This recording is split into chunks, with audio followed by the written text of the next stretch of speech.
میں آج اپنے ان مسلمان بہنوں سے گزارش کرتا ہوں، ان سے مخاطب ہوں جو یہ کہتی ہیں کہ ہمارا جسم ہماری مرضی، اپنے موزے خود ڈھونڈ لو، اپنی روٹی خود گرم کر لو۔ تو میں ان سے کہتا ہوں اگر ہمیں باکردار مسلمان بننا ہے، اگر ہم نے اللہ کو راضی کرنا ہے، اگر ہمیں یہ خوف ہے کہ ہم نے ایک دن مرنا ہے اور اللہ کے سامنے پیش ہونا ہے، تو ایک بار امہات المومنین کی زندگی تو پڑھ لو۔ اگر اللہ کے ساتھ تعلق بنانا ہے، اگر آخرت کی فکر ہے، تو ان ناروں کے اندر سوائے دھوکے کے کچھ نہیں ہے، سوائے چند دن کی خوشی کے علاوہ اور کچھ بھی نہیں ہے۔ اس کے بعد ہمیشہ ذلت ہی ذلت ہے۔ اگر تمہیں اس سے سبق حاصل کرنا ہے کہ بھئی کیسے ذلت ہے، یورپ میں جا کے عورت کی زندگی دیکھ لو، کتنی سنگین حالت سے گزر رہی ہے۔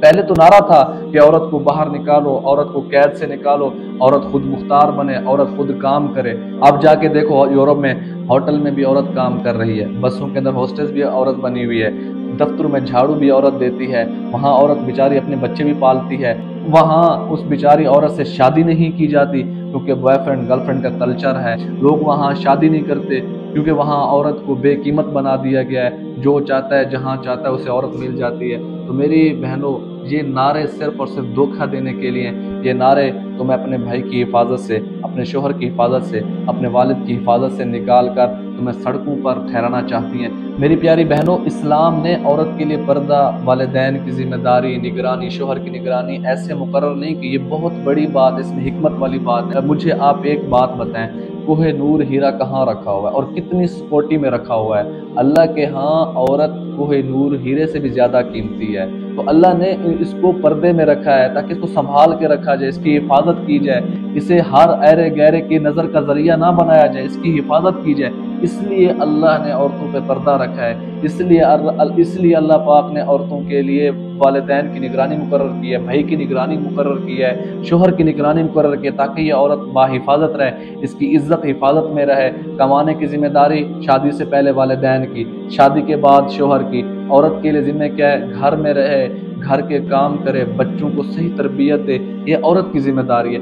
عورت کو ڈیزائن ہی اس لیے کیا گیا ہے کہ وہ گھر میں رہے، گھر سے باہر نکلے گی تو چور اچک لیں گے۔ یہ کبھی نہیں ہو سکتا، کبھی نہیں ہو سکتا کہ ہیرے کو گلی کے اندر رکھا جائے اور اسے کوئی اٹھائے نہ۔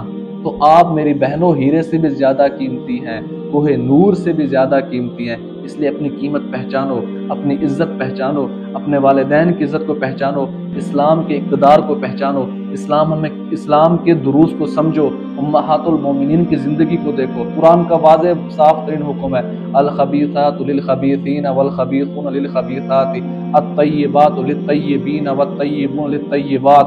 دیکھیں قرآن نے واضح فرما دیا ہے، کردار عورتیں بد کردار مردوں کے لیے، بد کردار مرد بد کردار عورتوں کے لیے، نیک عورتیں نیک مردوں کے لیے، نیک مرد نیک عورتوں کے لیے۔ تو ہم اپنے آپ کو نیک بنائیں، مرد بھی خود کو نیک بنائیں، مرد بھی خود کو اچھا بنائیں، مرد بھی اپنے آپ کو آپ صلی اللہ علیہ وسلم کی زندگی دیکھ کر ویسا بنائے، اور عورتوں کو بھی چاہیے کہ امہات المومنین کو پڑھیں، سمجھیں، ویسا خود کو بنائیں۔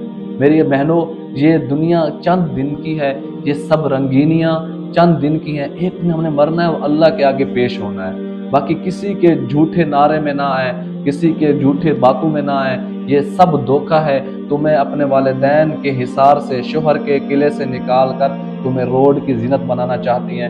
میری بہنوں، ان کا نعرہ صرف اس لیے ہے کہ تمہیں روڈ پر لایا جائے، تمہیں ہر ایرے گہرے گلی سے گزرنے والے ہر بدمعاش کی آنکھوں کی ٹھنڈک کا ذریعہ بنایا جائے۔ اپنی عزت خود بچاؤ، اپنے آپ کو خود بچاؤ، اپنے آپ کو اسلام کے حوالے کرو، تمہیں اسلام عزت دے گا، اس دنیا میں بھی عزت دے گا، آخرت میں بھی عزت دے گا۔